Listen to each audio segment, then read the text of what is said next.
Hi, Deufol. How much time will the packaging take?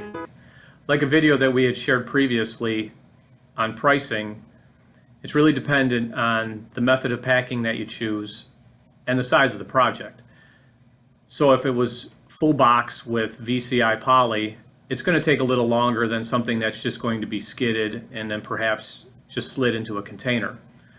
Also, the workload of the plant is taken into consideration. If we're really busy, then it may take a little bit longer. We do also take into consideration the customer's needs. We know that if something's going air freight, that there's usually a little bit more of a rush on it, and we can work with our customers to try to fill that need. Again, we do like to have the consultation with the customer beforehand, and we determine what their needs are, and then we try to work around that as best we can. Generally speaking, for one piece of equipment to come in to be fully boxed, it would probably take about 5 working days. So on a medium-sized project, we would ask for 10 to 14 working days. And then if we get it done sooner, we'll always alert the customer that the project is ready and that they can go ahead with the shipping process.